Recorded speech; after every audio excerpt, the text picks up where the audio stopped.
And your mother was a manicurist for where Tom Keene went. My mother was a manicurist at the legendary Nate the Barber's Barbershop, which was on Division Street. And that's where your parents met? That's where they met. My mother was the manicurist in 1936. Yeah. My father walked into the barbershop and it was love at first sight. Really? Yeah. Now, was it love at first sight for you with Maureen or your first wife?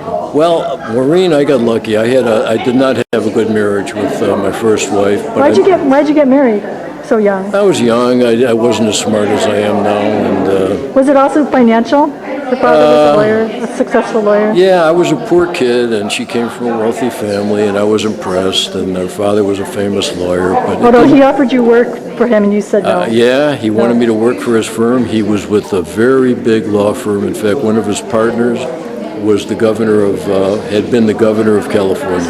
And you wanted to be a public defender? I wanted to be a public defender. Which you loved doing. You loved it. I loved it. I did it, Stephanie, for 30 years, and I worked my way up to chief, and I supervised 400 lawyers.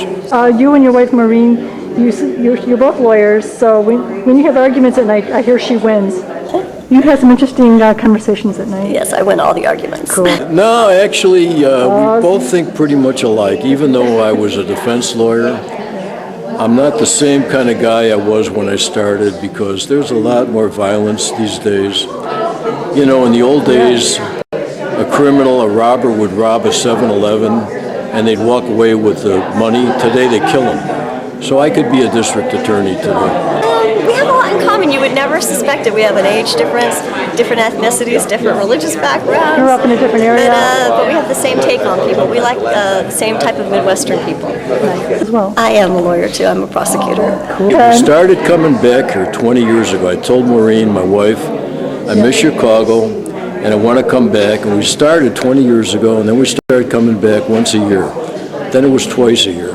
Yeah. Then it was 3 times a year, and 3 years ago we ended up buying a condominium on Lakeshore Drive, and so now we're coming back every couple months, and it's the same building where I used to drop people off when I drove a cab here in Chicago. So it's a dream. Oh, one more, I forgot. Your school's closing. Are you very sad? Very sad. Very sad. And you're a friend. Hi, my name's Douglas. I'm from Division Street too. What's your favorite memory of Division Street? Growing up. Yeah. You know the what? theater, the movies, the safety, going to the park, doing things you just can't do now. What do you think of your old school closing this year? Sad. Kenny School, my school, they're all closing. Very sad. Von Humboldt. Von Humboldt, mine was Lafayette. Von Humboldt Grammar School, they closed it down. So every time I come back, the first thing I do, Stephanie, I drive down Division Street and I go to Von Humboldt Grammar School. And when I first started coming back here 20 years ago, I told my wife I had a fantasy and I wanted to sit in the chair I sat in 7th grade. So I called the principal, and he was the nicest guy. He was like the first Mayor Daley. He was at D's, Dems, and those guys. Yeah. And I told him that I'm an attorney in L.A., and that I went to his school many years ago, and can I come in and sit in the chair I sat in 7th grade? And he said, you could do that. He said, that. But he said, it's very dangerous here. He said, I want you to pull into the schoolyard, park right next to the office door, don't look back, we got guards. And I walked in, made me cry. He asked me if I wanted to speak to the students, which I did. That's nice. It was a very moving experience. The sweetest kid, Puerto Rican, black, and I'm talking to the kids, and one little girl goes, Mr. Green. The principal said, Mr. Green lived right across the street, take a look. And she said, when you lived here, was it as bad then as it is now? I said, well, nobody had any money. I said, but we made it. Me and Jerry said, what does that mean, made it? I said, we overcame. We worked hard. So that was a very moving experience. But the most moving experience for me was several years ago when I was invited to speak at the high school I was thrown out of, Roosevelt High School. And so I'm driving up the street, Holman Avenue, for those of you who know Albany Park, and I'm on the corner of Holman, Kimball, and Wilson, and I'm looking up at the marquee, and it says, Ken Green is here. I'm like this. So I walked in, started to cry, and I spoke to the kids. And here's what I told him. I said, I was just like you.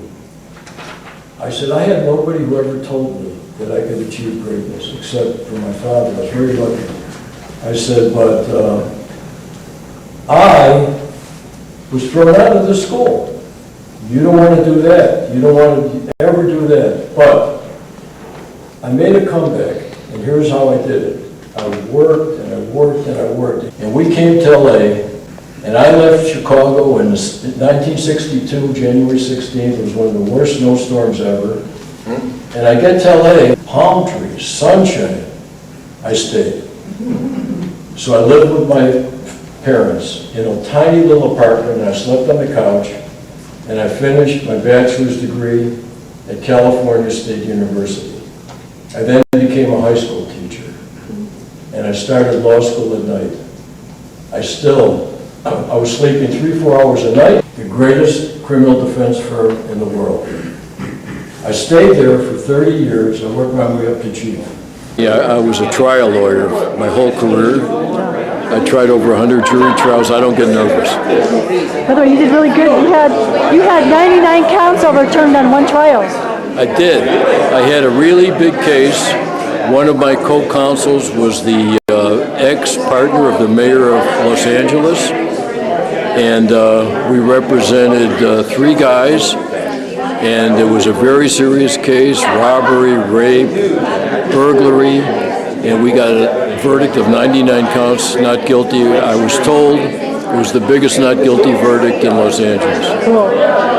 Wait, wasn't that originally guilty and then it was overturned? Right, you got a good memory. You read my book. You get points. Good book. Hey, thanks. Yeah, well, originally the jury came back with a verdict of guilty, and then we polled the jury. A lot of lawyers don't do that, but polling the jury means you go from juror to juror, and you ask if that was their verdict.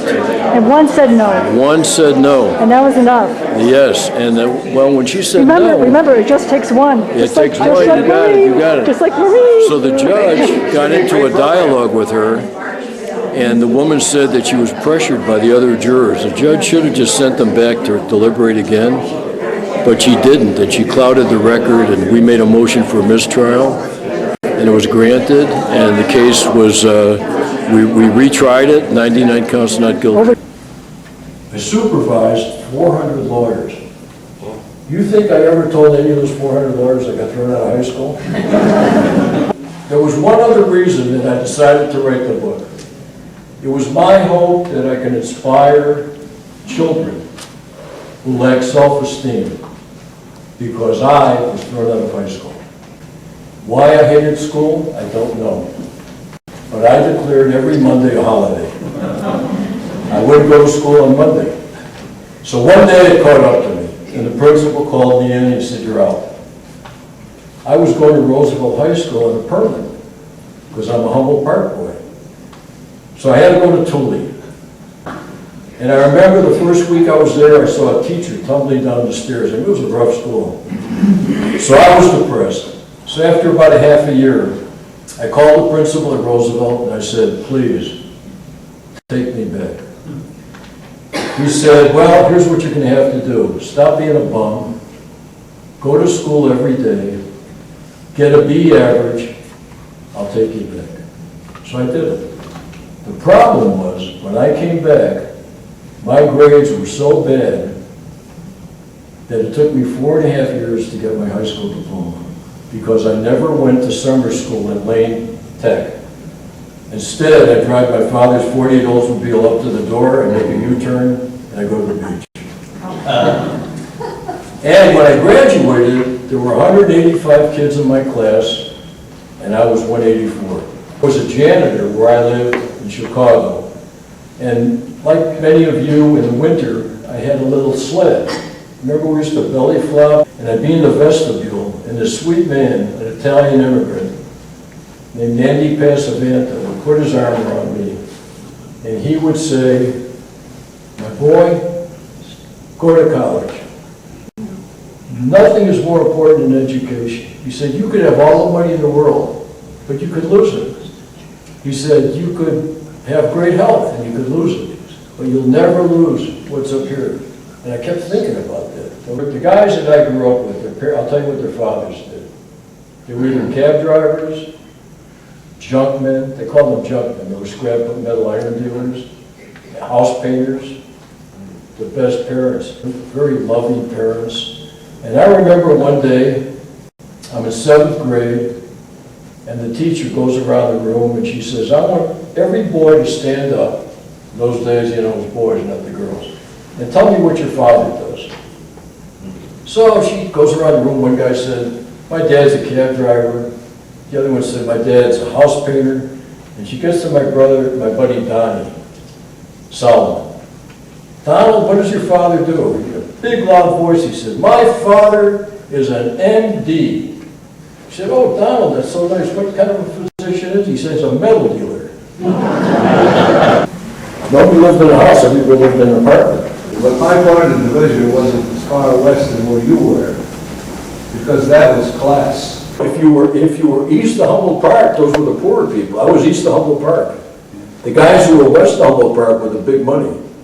But then I got involved in boxing. Where I grew up, every Jewish guy I knew loved boxing. I got hooked on it, sitting on my father's knee, listening to the rematch of Joe Louis and Max Schmeling. While Ken Green was talking about that fight, he listened to it with his dad on the radio. This is on Division Street. What year was this? 1938. The fight was in New York. But you listened to it in Chicago. On the radio. In fact, I was already in bed because the fight probably started in New York at 8 o'clock, so it was 7 o'clock here in Chicago. So I'm 7 years old. My dad, we're German, Engels, and so it's Schmeling and Joe Louis. Okay. And so they started swinging at each other, and then Joe Louis caught him right in the side, and they went, oh, like that, and that's what put him down. And then Clem McCarthy was doing the announcing, and he's down, and it's 2, 3, 4, 5, 6, 7, 8, 9, 10, he's out, and Joe Louis reclaims the title of the world's greatest heavyweight champ. Max Schmeling had beat him 2 years ago, also in New York. And this was a great, great fight. And this was pre-1938, pre to World War II. Yes. So it was a big, big thing. And it was big in Chicago on Division Street. It was big on Division Street in Chicago. You can believe it.